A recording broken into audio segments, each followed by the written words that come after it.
Hola, mis compañeros. Me llamo Chris. Yeah, nice guys finish last. I'm just going to be TikTok famous. Grandes. boy. Soy Emran. You need Rosetta Stone, my guy. On a conventional loan, you can refinance the day after you close. It's mosquitoes. Not only bugs, dude, like gators. They said they did it. Wasn't me. Yeah. You know, it's in Mexico, it's who you know. Yeah, who you You know know. what I mean? So they type like this. Hey, I type like that. Shit, quite the weekend. What? And I'm like, and she's like, yeah, I probably don't qualify anymore, do I? And I'm like, I figure in 2024 when Trump is president again. Yeah, you think that he's gonna? I was just looking for usually. Glad that you brought that up with the hurricane. Like, I think they've got a farm and animals right in the back. This stuff is so fresh. Wasn't he a peanut farmer? The entire existence of the Vikings team is to deceive and disappoint you. Cut it out. Cut. You're done. All right, welcome everyone to episode 6 of Weekly Deposit. We have a very special guest today. His name is Chris Larson with Edge Home Finance. Yes. Yeah. Round of applause. Round of A legend applause in for the game. Chris. Yes, he is a legend in the game. Chris, start out by telling us a little bit about yourself. We want to know who you are, what you do, and then we have some questions we can ask you from there. But just start out who you are, what you do, and we'll go from there. Okay, I'm a loan officer at Edge Home Finance. Mm-hmm. That's how we know each other. Yep. For real estate. Grew up in Minnetonka. Went to St. Cloud State University, finance and economics degree. Mostly lived in the city, lived in Minneapolis, lived out in Excelsior, out by the lake. Lived in Mexico for 8 years, so spent some time down south. Yep, and we're going to actually get into that a little bit later in the podcast of your excursions in Mexico. Yeah. Staycation. Staycation. Staycation. Since 2013, I've been back here. I've been working as a loan officer, live in Bloomington, just your standard suburban life. Pretty smooth sailing. Yeah. Right. Well, tell us how you kind of got started in the industry/finance business. Was that, it sounded like from St. Cloud University, that was the passion from the get. Right. Like, when we went to, like, in Minnetonka High School back then, it wasn't what are you doing after high school, it was what college are you going to. Mm-hmm. It's just how it was. Mm-hmm. And so I went there for a few years, had like a 2.1 GPA and like a year's worth of credits. I was like Chris Farley in that movie where he was like 7 years in college or whatever. Van Wilder? Yeah, that one too. And so took some time off, went back, and I went between like a math degree because I'm good at numbers. Math degree is basically a math professor. Mm-hmm. An accounting degree, it was all accounting classes. So it was like, okay, by the time I graduate, I'm going to hate accounting, then I'm going to be an accountant, I'm going to hate my life. Mm-hmm. So finance gave me a big spectrum of business classes that I could take and economics classes. So the economics minor basically was free, where I chose economics classes within that finance degree options. So, Well, did you always want to be in the home real estate lending, or was that a byproduct of kind of you going through life and then reaching that point? Or was there some other goal to do with a finance degree? when you're young, you're just sort of making up whatever Correct. happens. Correct. My dad Still was... to today, we're still making up. You just wake up and go, Yeah. what's my life today? Exactly. But my dad was a stockbroker. So I was just sort of following, he had a finance and economics degree. Mm-hmm. My little brother's got a finance and econ degree. Oh, okay. So it's a family thing. So we just sort of did it. And did they all go to St. Cloud University? No, my dad and my brother went to Madison. Oh, okay. Party City. Exactly. So St. Cloud and the U of M back then were the only two accredited business colleges in the state of Minnesota. And so that's why I applied to both of those. The U of M was about 3 times as expensive. And so I just went, I'm going to St. Cloud. And that was really the decision. U of M is still expensive. Yeah. All those schools are expensive. So So when did you join Home Edge Finance? Edge Home Finance? Yep. Edge Home Finance. Back in 2016. So I've been there Yeah, almost 7 years. Okay. basically. Was that the first lending company you joined? No. I had, so I graduated in 96. Mm-hmm. Like when you guys were born. I'm a little older than that. Let's not bring that up, Chris. I went to Sentry Insurance first. Okay. I got a job in insurance, property casualty and life health. They're out of Stevens Point, Wisconsin. Did a bunch of interviews. Just basically like the manager and like the company the best. Okay. I want to work somewhere I like. I'm going to spend my day. Well, I'm not going to chase money and like work with jerks all day. Yeah. I'm going to work where I like it, and then figure out how to get the money later. Yeah. That's always been the agenda. Yeah, most people flip that around. Right. And then you just have a stressful life. You do. So about a year into that, they decided to raise their premiums on all their policies, and basically they were trying to get rid of the personal lines in the property and casualty side. So that wiped out like all the old guys' renewal commissions and all that stuff. And then from there, I went to Amex, American Express Financial Advisors, which is now Ameriprise. Got my Series 7 and 63 to sell stocks and bonds. And still had my life health from Sentry for the life and health insurance component of that job. And didn't like it. Didn't like the atmosphere.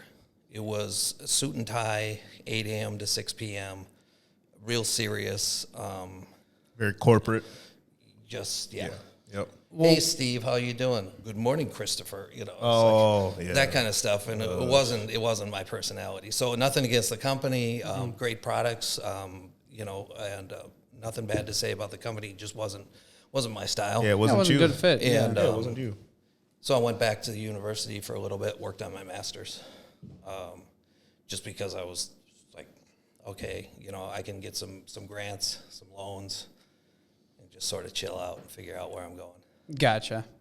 Got out of there and No, go ahead. I was gonna say, once you got out of there, is that when you went to Mexico? No, this was still only 99. Oh, okay. Then I moved into the city. I moved into South Minneapolis because in Minnetonka and at St. Cloud State, basically nobody looked like you guys. Everybody looked like Yeah. And so I've been we know that. I've been living like this, right? Yeah. And I needed to do that. Yeah. And so I'm like, I'm just gonna go live in the city and see what's up. And my neighbor was working at a mortgage company, and she gave me the business card of the owner, and she said, "This is great." I didn't even call. I went down to the public library downtown, printed out a resume, got on the city bus, and because I didn't know where I was going, but I knew the bus would take me to the right spot, so I wouldn't get lost. I was gonna say, Chris, the wrong stop could be dangerous. No, this was out. I was going out to Edina. Oh, okay. I thought you were in South Minneapolis. No, but There's buses that go there? No. Go on. Right. and just walked in and, hey, I got a resume, and the guy talked to me and he said, come back tomorrow and start working, and that was that. So that was in 99. I worked for a few different brokers until 2005. And people complain about trying to get a job today where it's like you just go on like Indeed or something and your resume is already saved and you just send it, where Chris had to physically go to the library, physically print it out, then physically get on a bus to travel somewhere to go hand that piece of paper to the owner. So selling loans around that time, how was it? It was a different game. Yeah. It was the Wild West because there was the regulation wasn't there. Yeah, So- you can just basically say, hey, I make this much money, or, I heard they weren't even checking credit score around that time. Is that true? They checked your credit. Okay. So basically, if your credit score was like 680 or above, Yeah. you didn't need to show. You get 100% financing. Jeez. You don't need money in the bank. You don't need to show any income. Sometimes they'd make you put on the job application that you worked at Subway and you made $10,000 a month. That is crazy. So yeah, it was, and that's why the economy crashed. There was no regulation.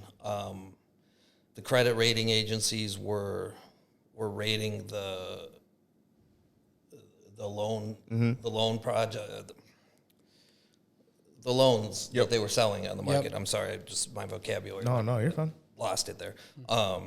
As A+ or AAA or whatever, when it was just garbage. And a lot of my job back then was talking people out of it.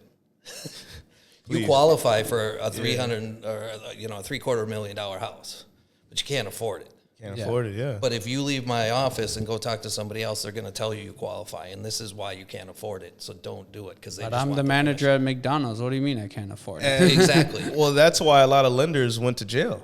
Yeah. Around that, a lot of lenders were living big time in those days. Oh yeah, yeah. There was. I didn't hear about any lenders going to jail. So I have a family friend that did go to jail.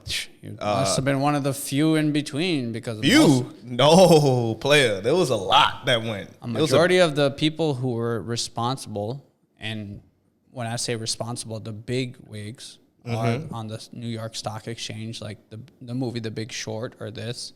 Chris was saying, a lot of those people didn't get any type of consequence for that whole meltdown.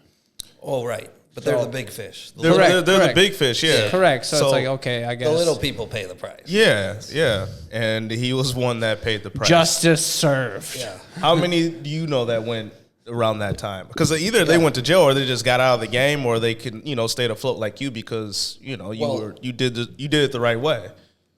So I went down to Mexico in 2005 before the economy crashed. I was going to say, is that the reason why you went to Mexico? Wasn't me.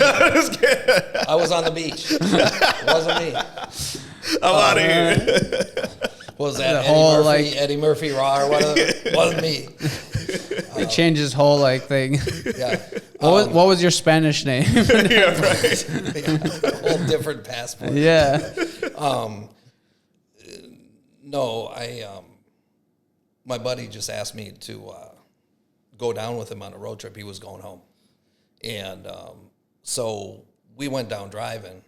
And back then it was still okay to drive. So we drove down to Guadalajara. And then I was in his little town. Guadalajara, okay.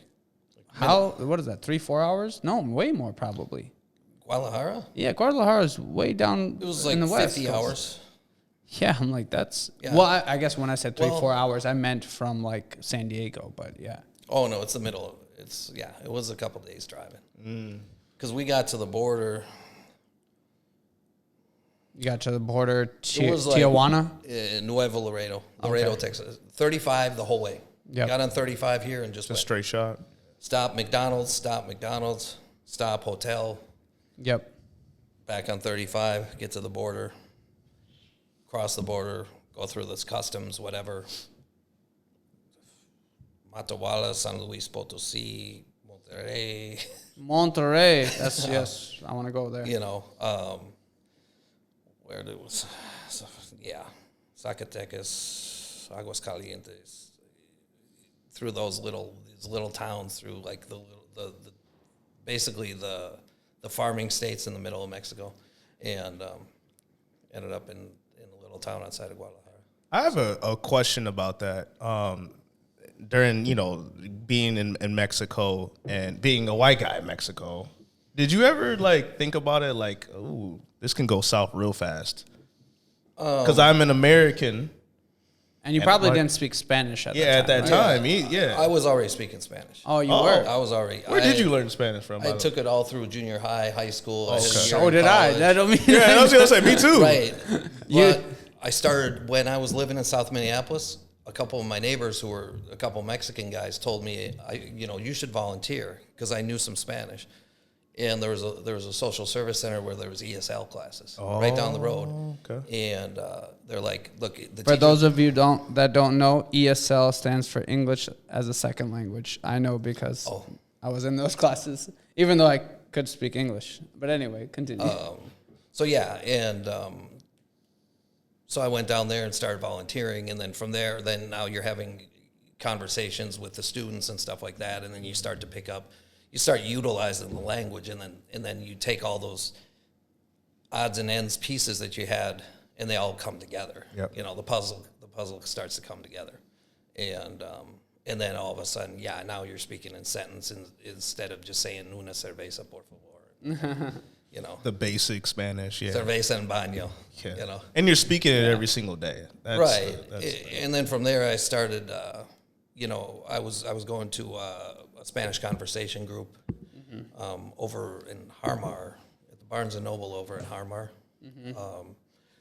to get my Spanish, because these were first level Spanish speaker or English speakers. They were just no knowledge of any English. So I had to understand their Spanish. Yep. But their Spanish wasn't always what was in the books. There was a lot of street slang and stuff. Yeah, I was going to say, it's a lot of street slang. It's nothing like the books. Yeah. So, you know, from there, then I started getting stronger. And then when I stopped volunteering, then I started doing loans for, you know, I did one loan for one of my friends in Spanish, and then my phone just started ringing.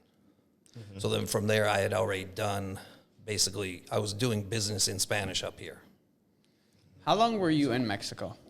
for almost 8 years. What did you do down there? So I went down with my friend, and then we were just taking turns driving, and then, you know, it was a long road trip. And then I was just going to fly out of Guadalajara, and whenever I was done hanging out in his little town. Do you have any crazy stories that you could tell on camera of Mexico? No, I don't want to. I'd rather. No, that's fine. But No, I guess But, I'm curious as what you kind of were you in the finance business in Mexico? Yeah. Okay. So what I did was I was just hanging out in his little town because the dollar versus the peso down there was just so crazy. Everything was so cheap. I was there for like about a half a year. And just goofing around and going to Guadalajara and like riding horses in the hills and doing, you know, whatever. And I was still like online in the internet cafes doing some loans back here. Oh, Doing some work. And the internet cafes were about $0.25 an hour to use the computers. gotcha. Yeah. So An American quarter. yeah, of course. about 25 American cents. Yeah. Yeah. But then I went to Puerto Vallarta just to see the ocean, see the beach, you know. That's my spot. Yeah. And just sitting in a bar there drinking beer with a Mexican guy, and the owner came over. He was an American guy. He said, "Hey, you speak Spanish?" I said, "Yeah." He's like, "Hey, I got a problem with my business license. You know, I can't get a hold of my guy. Can you help me?" "Yeah, we'll go tomorrow. We'll go to City Hall and whatever." And I got there, and all that technical stuff that I had learned doing loans here for Spanish speakers was everything I needed to talk business Spanish down there in City Hall. So it was real easy to figure out what was, okay, you know, it was basically filled out incorrectly. Line A was in line B and vice versa, and that was it. So we fixed it in about 10, 15 minutes. We left. He says, "You know, what do I owe you?" I said, "Dude, I'm on vacation. You owe me 2 beers and a burger." And I went back there later that night, and he had told a Canadian guy. That guy asked me for help with his business license.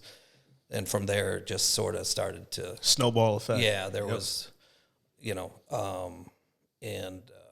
you know, from there, it was just, there was a lot of business opportunity because there's a lot of North Americans that are down there that are business owners. They all own bar restaurants. Nobody else owns anything else. Yeah. And then there's a lot of retired people. So I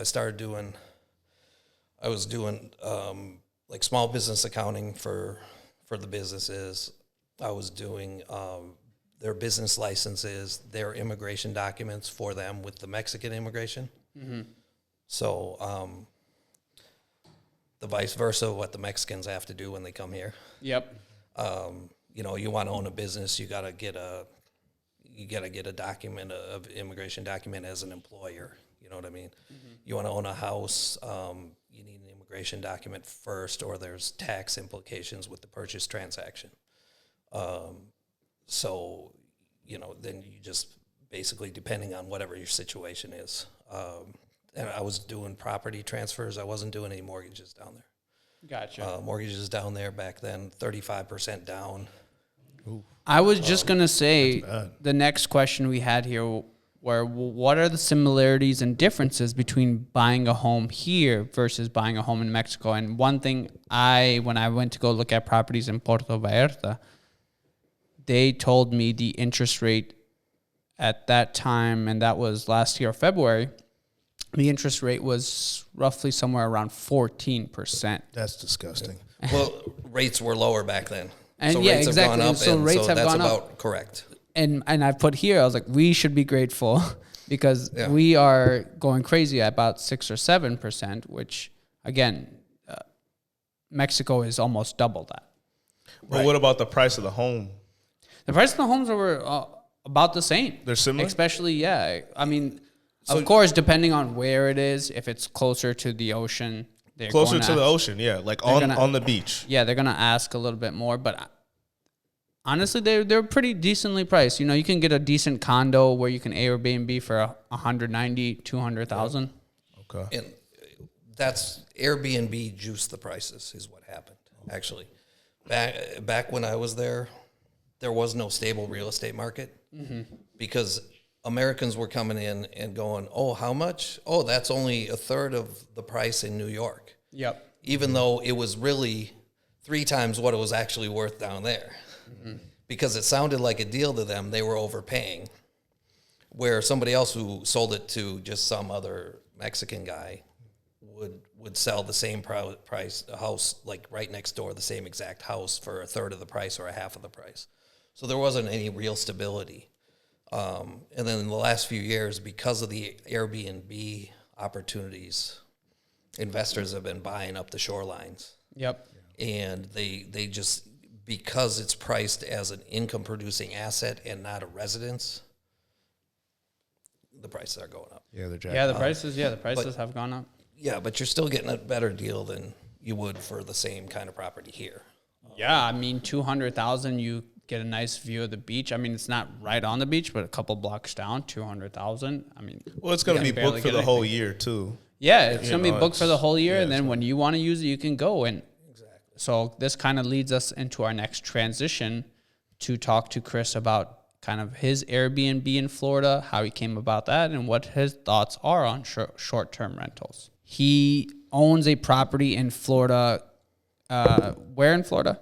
Cape Coral. Cape Coral. Is right next to Fort Naples. Myers, Naples. It's on the Gulf Coast, south of Sarasota, north of Naples. Two-pronged question here. One, how did you come about buying that home? Was it always something you've planned, a vacation home? And then two, what are your thoughts on short-term rentals, the Airbnb models? Do you like it? Do you not like it? Is there certain things you like? Is there certain things you don't like? An example, the Airbnb cut. They take a good chunk, don't they? Yeah, what is that like? So I bought it. So for the last 20 years, my parents have both. My father moved down to a town called Ruskin. That's about an hour and a half north of where I live in Cape Coral, or my Airbnb in Cape Coral. And then my mother and her husband had bought a house or a little tiny condo actually in Fort Myers. So they wintered there. So they were snowbirds, and then my dad and his wife were full-time residents. So we were back and forth a lot, like with my son to visit. And we were always staying in either Sarasota, sometimes in Tampa, like Clearwater Beach, sometimes in Sarasota, sometimes Fort Myers. So we knew more or less the whole Gulf Coast. Yep. Fort Myers is where the Twins have their spring training, right? Exactly. Okay, go on. Yeah. And last year, my son got tickets a couple years ago, like a week ahead of time when everything was sold out. I don't know what he did, but we went. It was Maybe cool. knows a guy. He knows a guy. It's the best way. But so I had started to look for houses quite some time ago, just sort of, hey, I want to get and I was thinking of Airbnb in it and doing that thing. And, we'll go down there when we want and rent it out when we don't. And then COVID hit, and I just put the plans on hold, but I kept watching the market. And basically, obviously, as we know, the market didn't change and just kept moving forward. And so I just went, you know what, let's get a house. And Pull the trigger. went down there, bought the house. I mean, it's great. You know, it's the only tropical climate in the States. It's beautiful. Can you give us a breakdown on how much you bought the house for? You know, and was there any remodel that went along with it, or was it shiny and ready to go? So I got really lucky. Okay. I bought the house in February of 21. So it was right before, well, rates were still really low. And right before people started offering 30, 40 grand extra above list. Yep. So I bought the house for $345. Okay. Right now it's worth about $530. Jeez. Did you work with a realtor down there? Yeah, so there was a girl that actually was working for Edge Home Finance and was also a realtor down there. And so I connected with her, and she was doing video walkthroughs where we just go on, Facebook chat or whatever. Yep. And she'd walk through and basically just verify that the house is like the pictures in the, in the ads. And so she was doing that. Saw this house, beautiful, vaulted ceilings, all tile floors. I kept telling my wife, because she was like, what about this? No, that's navy blue. No, the house has to look like a vacation. No, the house has to look like a vacation. So this house is yellow, right? Yellow house. There's 11 palm trees landscaped in the front yard. Yeah. Got a pool in the back, Can't miss it. And I was like, in all tile, and it's like upgraded from that standard generic tile. Yeah. So it's the bigger squares. I know it's not marble, it's not super fancy, anything like that, but it's all nice tile. No carpet for kids to spill juice on, nothing like that. Stamped concrete driveway, whatever. I just called her and I said, get over there and okay, don't ask for any closing costs, give them full price, tell them I want to buy it right now, and that was that. And then I wrote my own approval letter. Called the listing agent and said, yeah, I'm calling you, and I just want to say that the guy is super qualified, also super nice, super cool, and so the fact that I was a loan officer, because they had a financing fall through previous. Oh, okay. So the fact that, that gave me the advantage against other offers. And they accepted the offer. There wasn't any real work to do, and they bought a condo in Ecuador.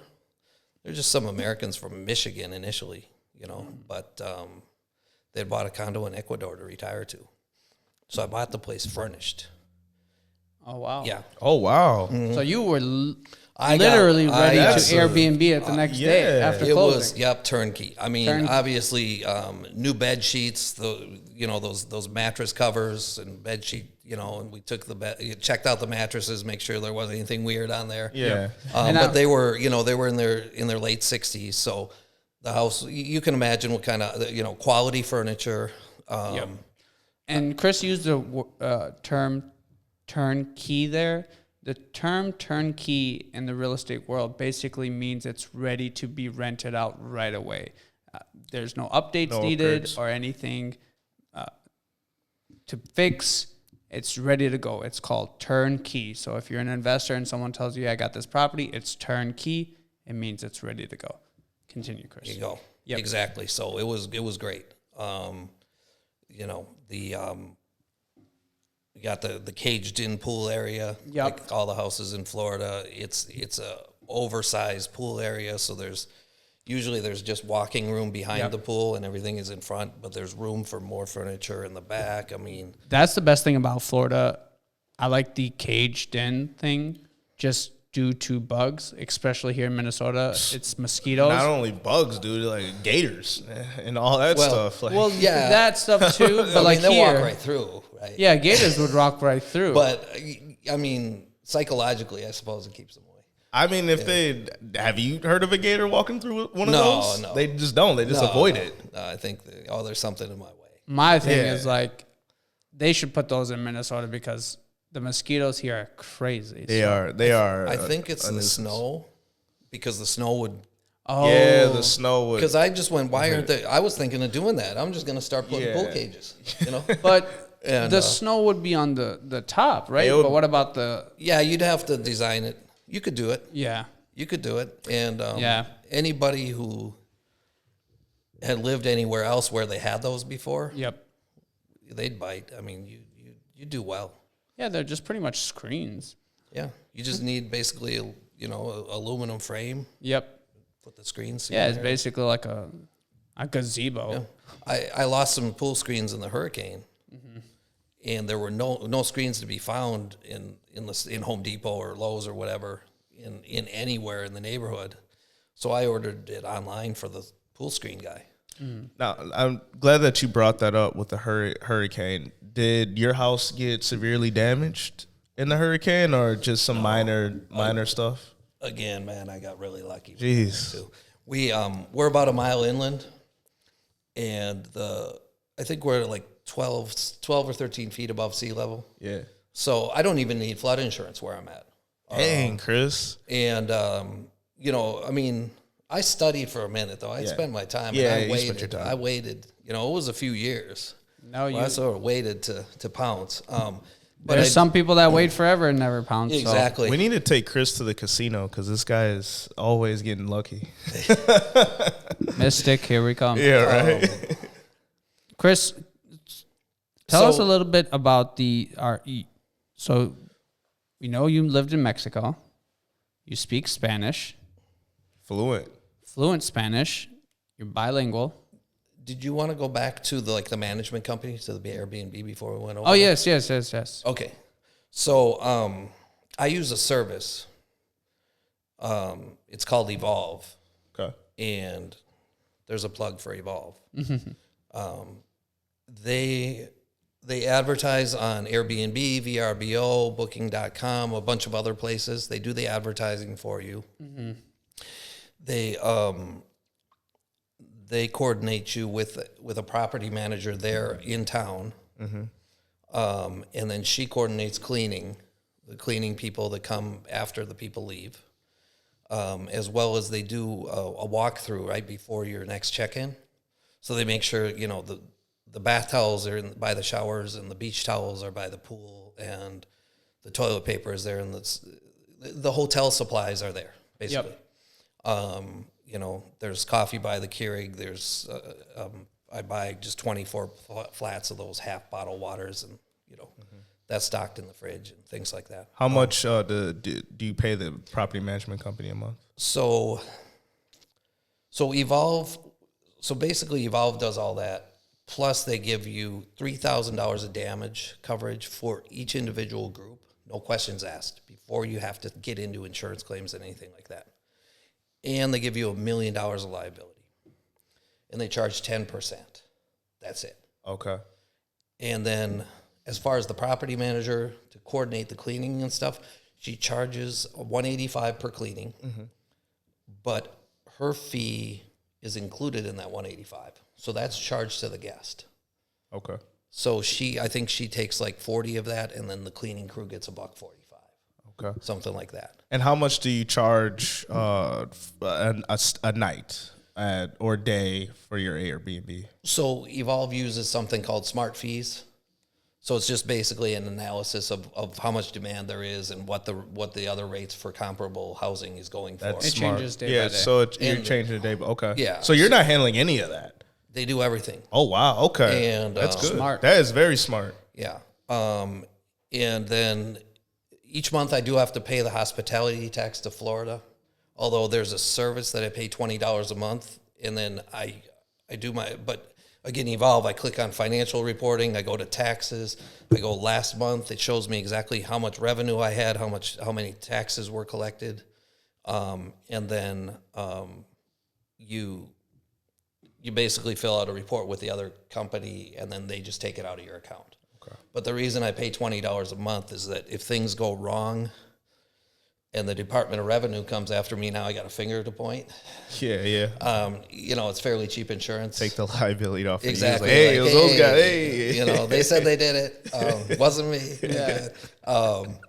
But yeah, I mean, I'm just risk averse. It's just easier that way. I'd rather spend the $20. I would have spent it on on freaking 4 coffees at Starbucks anyway.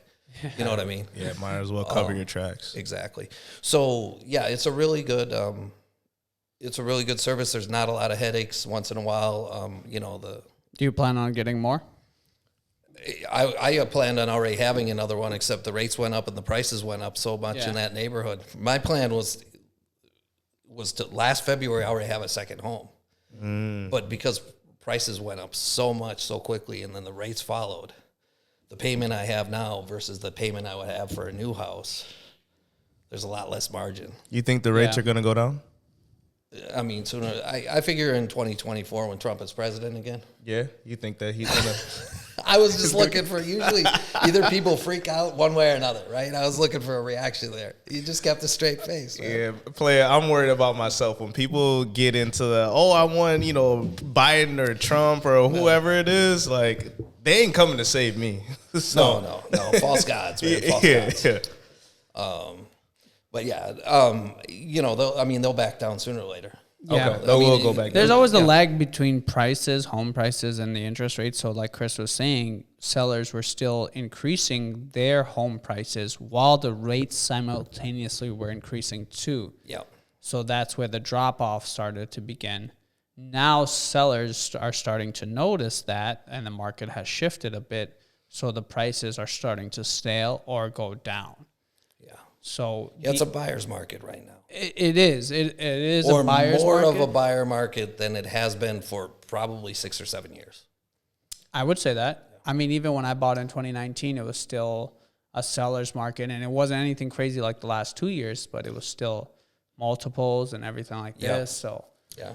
So this is the best time for a buyer to buy in the last like 7 to 8 years. Like it is though, but I mean, just this past weekend, I went to 2 open houses and it was popping. It was a lot of people in there. So I'm starting to think now that buyers are like, I'll just take this on the chin, and buy it right now, and then hopefully just refi later on. So we still might have the highest and best situations. Could be. I think not as much as we have before, but there is buyers that are out right now. There's a lot, Yeah. What I tell my clients and buyers is you can change the interest rate once it goes down. That is something you are able to change, aka refinance. What you can't change is the sales price of the home you buy it for, the concession the seller gives up, and any of those other terms. So the one thing you can change, if it is a little high, we understand, try to get the best deal on the other side. And then when those rates do come down again, just go and refinance. Mm-hmm. Yeah. I mean, if I can say, like, at least for the loans that we offer, there's no surprises. It's generally going to be a 30-year fixed rate unless you're asking for something different. The 30-year fixed rate, there's not going to be any sort of prepayment penalty. You can pay it off as quickly as you want. You pay additional monthly, and that reduces the overall interest you've paid. So that sort of, takes the edge off the higher interest rate. Yep. You can refinance on a conventional loan. You can refinance the day after you close. If for some miracle the rates drop 3% or whatever the next day. Oh, I didn't know that. You can refinance right away. Yeah. I thought there was some type of 6-month wait period. With FHA, it's 6 months. Gotcha. Conventional, you can refinance that fast? You can flip it out whenever you want. Hey. Okay. And I didn't know that. And then so really the balance on what you owe, what you're paying for the house is important. Mm-hmm. The interest rate, as long as you can make the payment now, obviously, that can change later. Yes. And so you can reduce your payment later. If you're comfortable getting in a house now, you're going to get in for a lower price than when rates go down. Because when rates go down, then the payment goes down. For the same price house, you've got less payment. Now people can offer more for that house and still have a comfortable monthly payment.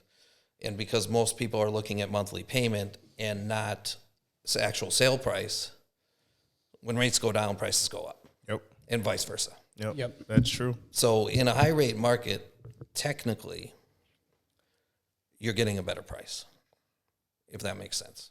No, it does. It does. I don't think people look at it that way, obviously. No. You have to really break it down. You got to break it down. Right. The average buyer is not going to look at it like that. They're going to listen to, parents or people that bought in 2020. Like, oh my God, I would never buy that. That's way too expensive. But you could still refi. Right. And you're not emptying the bank account to try to get into a house. Exactly. I think that's the biggest thing. So what do you foresee for 2023? I know you said 2024, but what do you foresee for this year? No, of course. And do you think we'll ever see 3% again? I always joke with Julian. I'm like, we need COVID round 2. Well, yeah, it's a joke, obviously. We need another. Yeah, it's a joke, ladies and gents. It's a joke. We need another. Don't cancel us, please. We need something else to scare the general population. I'm going to show you. I'm going to be all nerdy and show you a chart here. So this is, and I'm going to hold it up to the camera, and hopefully, the camera can pick it up. We can also show a little chart too. This is the middle camera. Yeah, there? the middle camera there. This is the interest rate from 1971 until today. Okay? And so if you see that spike, that was in 1981. Interest rates were at 18%.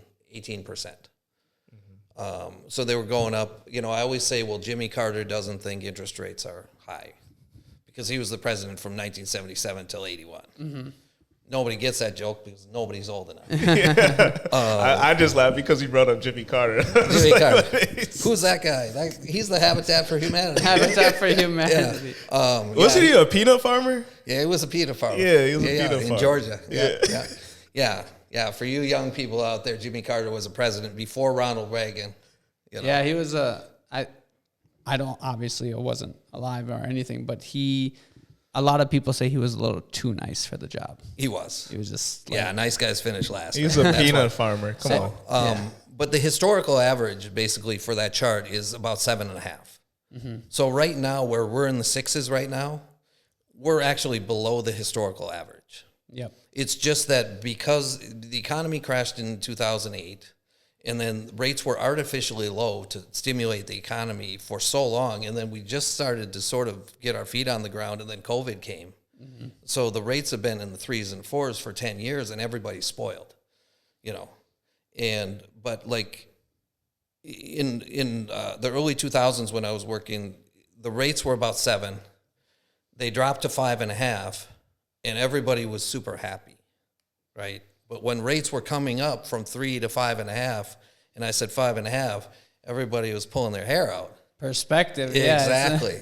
It's all yep. So, we're at the mercy of the world market right now. It's international. It's not just what the U.S. jobs report is anymore, how the stock market is doing. It's what Putin's doing in Russia and what Erdogan is doing in Turkey and what the dude in North Korea is doing. So are you saying the feds are reacting off of that, or are the feds still reacting off of unemployment and inflation? The feds are reacting off of the inflation, and the inflation numbers, more inflation numbers just came out this week, and they were good. They're calming. So the inflation is calming. So that's a good sign for what's coming for interest rates. Well, I think it's the alarmist, right? It's when the inflation is calming, then there's always some other thing. Now it's the unemployment. They're like, oh, unemployment, this, that. Well, here's the thing. Which is crazy because I feel like there's so many jobs. Now the question here is who to work those jobs. I think the working landscape has changed, the employment landscape. Whereas in before, a lot of people would join the workforce, younger people. They would get those, McDonald's or this or whatever, starter jobs, let's call them, right? Starter jobs where you're a teenager, you don't have any experience. But now a lot of those are like, well, I can make money online. Yeah, I'm just going to be TikTok famous. Yeah, TikTok famous or NFTs YouTubers, or whatever the case may be. Yeah, YouTubers, which is more power to them. Go try to make money online. It doesn't work for everyone, but if you really do, there's a lot of money to be made, and it gives you freedom in regards to your location. There's a lot of, for sure, a lot of money to be made online, a lot of great businesses. You can do it from anywhere, drop shipping, of course. There's other things too. Amazon too, like Yeah, those e-commerce, E-commerce. businesses that people. I don't know if it's a big thing now, but I know 3 years ago people were getting into that. So yeah, it just allows you to kind of live wherever too. So you can do your online anywhere. So I think a lot of people are shifting towards those things, which the job numbers aren't really equating for. Yeah. You're right. I mean, kids just don't want to work at Starbucks or McDonald's anymore. I don't blame them. It's like, why would you want to work over there making minimum wage, not being treated very well, where you can do something you do, like make a vlog or this or that. Yeah. No boss. Yeah. But that's not everybody too. So it's I think we're talking about a small percentage here. We mentioned earlier in the podcast that he is bilingual. He does speak Spanish fluently. We want to ask him, how did you learn? Obviously, maybe the best way was to immerse yourself in that country, in Mexico, and really get the lingo down, the cadence and everything like that. Would you say that's the best way to learn? And is that where you learn, or did you learn Spanish before you went to Mexico? So I was speaking it before I went. I had taken it all through school, and then I had volunteered up here as we. Oh yeah, I've taken it through school too, and Mr. Jensen can tell you that he told me I can't go to Puerto Rico because he was afraid I'd get kidnapped. So that was his excuse to me. When I started volunteering teaching English as a second language is when, then I had to start to practice it and whatever, because it was first level students. So then I had to, form all the words I knew into sentences and start actually speaking and practicing. And then, like I said, I was doing mortgage loans in Spanish for about 4 years before I went down there. Yeah, and you have to be real. You have to really know technical words, and the vocabulary is very different than kind of me and you chatting on the street Spanish, right? Yeah, it's conversational Spanish. Same as English, right? Spanish, Me and you talking in English is regular, but me and you talking about lending or financing or home mortgages or anything like that, then it gets very technical. Right. If I start talking about my job to anybody else, either they're not going to understand, or if they do understand, they're just going to get bored. Yeah. And that's why we want to make weekly deposit a holistic thing where we talk about the whole person rather than just like, oh, I'm a real estate agent, or I'm a lender, or I'm this. So it's like, well, yeah, we understand that you are for sure that's a big part of your career, but there's other things too. Why don't you hit the audience, just for those doubters out there, your Spanish speaking skills, maybe a couple of lines you can hit them with? Here, I'll give myself a free plug. Free plug. All right. Hola, mis compañeros. Me llamo Chris. Hablo 100% en español. Si necesita cualquier ayuda con su préstamo o tiene preguntas financieras sobre cualquier asunto, me puede llamar a este número o contactarme por este email. Aquí voy a poner enfrente de la pantalla. Abracadabra. And it's there. Yes, sir. Es todo. Yo contesto mi teléfono todo en la noche y fines de semana. Estoy disponible siempre. All right. I'm not gonna. I'm gonna say that was very good. Very, very good. Okay. So break down kind of what you said there. Just basically, my name's Chris. Oh, yeah. I'm in the finance industry. Contact me. Yeah, if you've got any questions about loans or financing questions, financing matters of any kind, just feel free to give me a call at this number or give me an email at this email address. And then I showed the card, and then I said, I'll answer my phones evenings and weekends as well. I'm always available. Wow. Now my turn. Hola, mucho bien. Grandes. Oh boy. Soy Emron. You need Rosetta Stone, my guy. As Mr. Jensen told me, I need a lot more than Rosetta Stone. Yeah. I already speak 3 languages, so I can't fit any more in the head. Okay. Chris, I think the biggest thing I've noticed with clients when I ask them to fill out an application for a home mortgage, it seems like such a daunting task for them, right?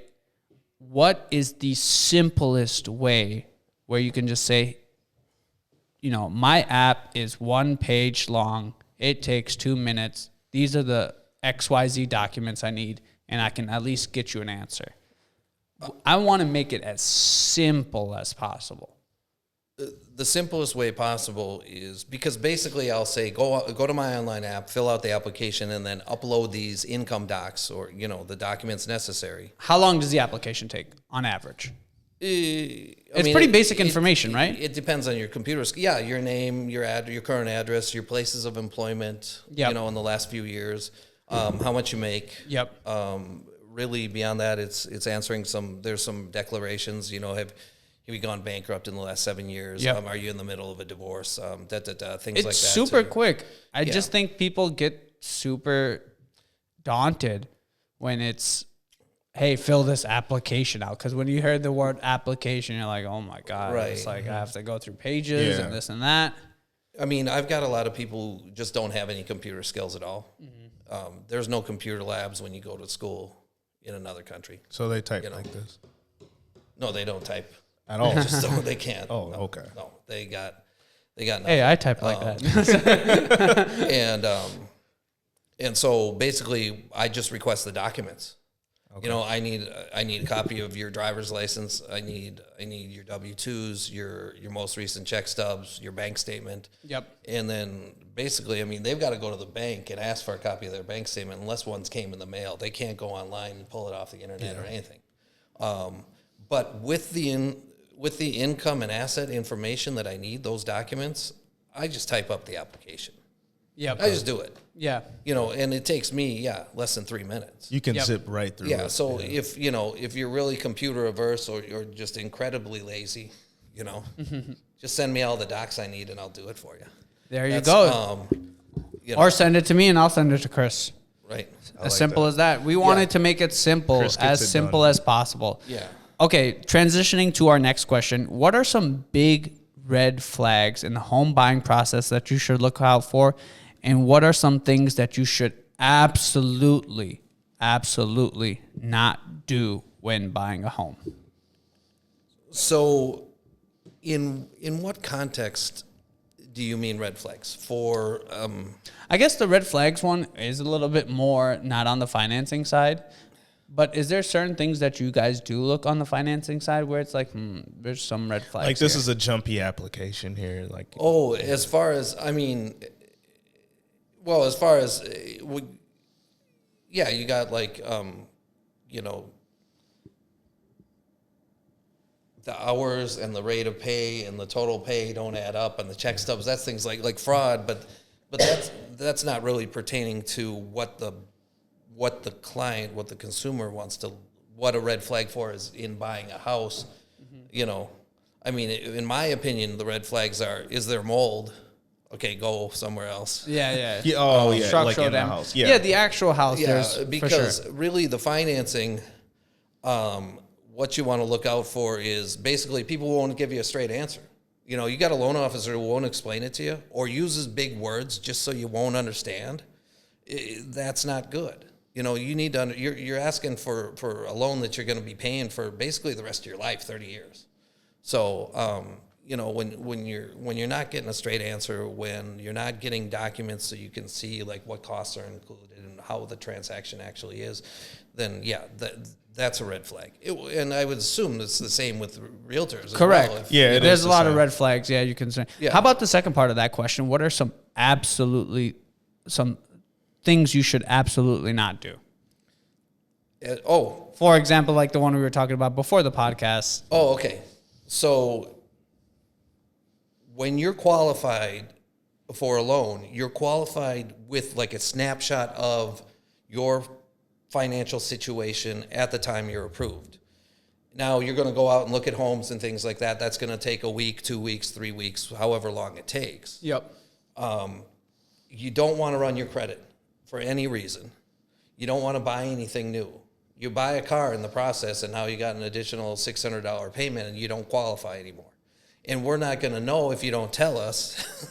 And all of a sudden, So every lender will always do a quality control and do some verifications like the day of or the day before the closing, before they send their wire out. And it's going to be, are they still working at the same job? So you don't quit your job in the middle of the transaction. Number one, don't quit your job when you get pre-approved. Or if you do switch your job, please update. Please update your realtor or your lender. Yeah, talk to us ahead of time. Really, Yes. your lender, because Yeah. that can mess up your qualifications if they got a grant or yes. something like that. You should talk to your lender, but some people just feel more comfortable with their realtor. Whatever Yeah. the case, just tell someone. Don't not tell anyone. You can't go from a W-2 to a 1099 because now you're self-employed and you need 2 years of work history. Correct. So, yeah, you can't just switch a job in the middle either, really. So, yep. Number one, don't switch jobs. Don't run credit. Don't run credit. Don't buy stuff. Don't buy stuff. Example like furniture or this. Save the furniture after you buy the house or the car or whatever. Save all that for after you purchase the house, after closing on the house. Yeah, exactly. Any other things that they should not do? I mean, you don't even want to ask for, sometimes people think they can do things where, like, they'll ask for an increase in their credit limit for one of the credit cards, but that means another credit inquiry. Yeah. And that's not going to disqualify you, but what's going to happen is the lender is going to run a QC credit report on you. It's not a hard hit. It's not a hard inquiry, so it's not going to affect your score. And it doesn't actually look at your score. What they're looking for are any new accounts or any new inquiries that might signal a new account's been created. So if you've got a new account, now it's a whole new process. Now it's, okay, how much do you pay a month on that? Okay, do you still qualify? There's inquiries. It's, did you get credit? Okay, you didn't get credit. Explain the inquiry. You're going to lose a couple days in the process because you got to send a letter of explanation one way or another. And so you're going to delay your closing. So basically, you just want to keep doing the same thing you're doing from the day you get approved until you actually sign your documents. Basically, just live under a rock from the time that you get approved or that purchase agreement until closing time. Yeah. Don't do anything. Don't, because I've had clients that went to Vegas while they were buying a house or went on a trip, and I'm like, Jesus Christ, no, please don't do that. There was a lady, because you're going to use that credit card. There was a lady that, this was like 7 years ago. She said, all of a sudden, like the QC credit report came up and there was all this stuff. And I called her to make sure, like, is this, maybe stolen identity and she's like, and I'm like, there's 3 new credit cards. There's a vehicle. And she's like, oh yeah, those are mine. And she's like, oh, well, I also got married in Vegas. And She had quite the weekend. What? and I'm like, and she's like, yeah, I probably don't qualify anymore, do I? And I'm like, wow, like. Yeah, she was partying too hard in Vegas. That's what happened. Okay, Chris, we want to talk about this because when I was researching you for this podcast and everything, when I went on your Facebook, there is a catalog of food. So it tells me you are a foodie. You love some good food. I saw a lot of great food on there. What's some spots you like to visit here? Maybe in Florida, maybe in Mexico, some spots you like to plug. What type of food is? It seems like you'd like a lot of, Mexican food. Yeah, just because my wife is originally from Mexico and whatever. I mean, there's a restaurant at 494 in Portland called Cuatro Milpas, and I'll give him so he can type it up or something. Yep. So he can show it. It's a Mexican place. It's awesome. One day I walked in and I heard mariachi in the kitchen. I was like, oh, the owner, like maybe it's one of the cooks' birthdays or whatever. Yeah. I go, no, it's the cooks playing mariachi in there. Yep. So that's a legit place. It's authentic. Right? Yeah, that's authentic. That's legit. I like, there's a place on Nicollet between like 25th and 26th, I want to say. It's a Vietnamese place called Jasmine Deli. And there's a Jasmine Deli on the corner that's a big one. It's a new one. And then there's a little hole in the wall, like right around the corner. It's on Nicollet. It's not on the corner. It's on Nicollet, in the middle of the block. And there's like maybe 5 tables in there. And it's just, I think I posted on Facebook one time, like I think they've got a farm and animals right in the back. This stuff is so fresh. Yeah. It's just awesome. I'm gonna have to try that. Is Yeah. Jasmine's Deli? Jasmine Deli. Okay, yeah. Jasmine Deli. I'll have Okay, to check it out. Yeah, I'll have to check that out. You know, we used to go to Safari all the time, but it's closed now. That was a great. It was owned by some Somali guys. It was an African restaurant. Somali food is super good. I love sambusas. Sambusas, I mean, the rice, the goat meat. I mean, they have a lot of great food. So I used to eat at Sahara Desert in Minneapolis. What are some great dishes you like? I mean, let's say you had to pick, 2 to 3 dishes that you had to always eat, what would you pick? Oh, I love Mexican food. And then we go to this Indian restaurant called Tamarind. It's in Edina. Oh, okay. I think, let's see, it's the same owners that own, I think, India Palace and a couple other places. They own a place downtown. I can't remember now. But that's really good. It's a whole different spice palette. Yeah, in Mexican food. It's like, Yeah, a lot of curry. yeah. And then it's a lot of But curry. there's spices in both. That's what it, Right. you know. It's absolutely flavorful, but it's Yeah. a whole different thing. A different man. ball It's, game. Yeah. It is a Yeah. little spicier. Mexico is a little bit more flavor spicy, whereas in India sometimes it can get spicy. Yeah. Yeah, and they ask you, mild, medium, or spicy. Yeah. So I just get medium. Thai Me- food's like medium's that great. too, though. Oh. I love Thai food. Joy's Pattaya. It's a 76. Now, because I live in Bloomington, I'm saying stuff that's on the south side, right? Yep. Yeah.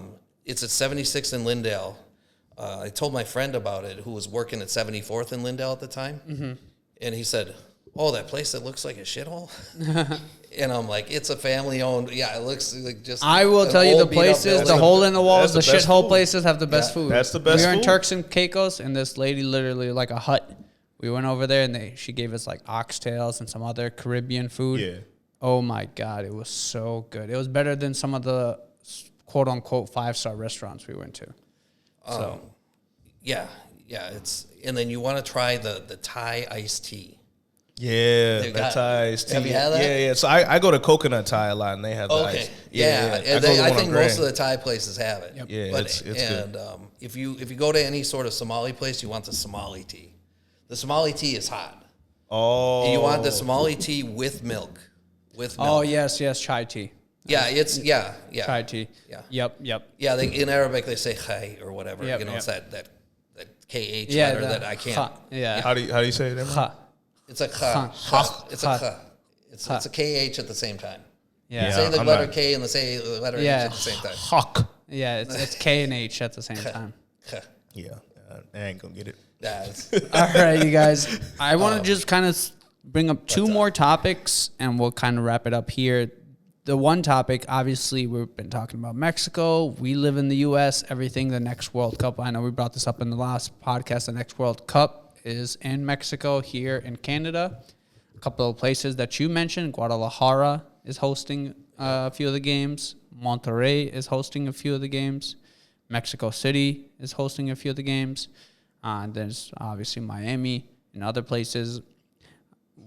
Will you be attending? Will you be going back to see some friends in Guadalajara? I got to figure out who I know. It's in Mexico. It's who you know. Yeah, who you You know know. what I mean? I And think in the world, it's who you know. yeah.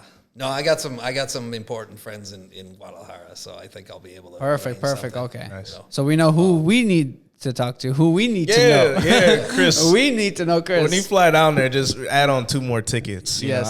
We'll There you Venmo you. I- Come in with 2. Yes, the Monterrey Stadium is like a bucket list. I really want to go. I know we'll have it on the last podcast. We'll show a picture of it. Yeah. Okay, so do you have anyone you Vikes. think This is is going to go to the Super Bowl, or do you not care? I'll watch. I don't get all into it. You watch for the commercials? Huh? So you watch for the I just commercials? watch the commercials. I don't watch it. Yeah. Nah. I mean, we did really well this year. Yeah. There was so many games that were like less than a touchdown Yep. score Yep. or whatever. The most one score season anyone's. I think we 12 this year, 11 Yep. or 12. Most of the NFL history. Hopefully, Okay. yeah, we carry By that one on to score the games. playoffs. I mean, if the streak of luck goes, then maybe we'll. Who knows? Maybe Yeah. this will either age terribly or aged very well. So we'll see how this goes. I remember in the 70s just hating Terry Bradshaw. Oh, God, Terry Bradshaw. He needs to just let it go. The Terry Bradshaw? Yeah. The hair, like his hair. Like he just. Oh, I thought he did. No. Oh, he needs to shave it all? Yeah, no, he didn't. He's holding on? He's still holding on. He needs to let it go. He's still Terry Bradshaw. He got hit too many times. That guy's awesome. I always remember when I watched Fox for the games, it would always be him. Shannon Sharp used to be on there too before he did Undisputed. Yeah, it would be the other guy. Strahan's on there now. Wow.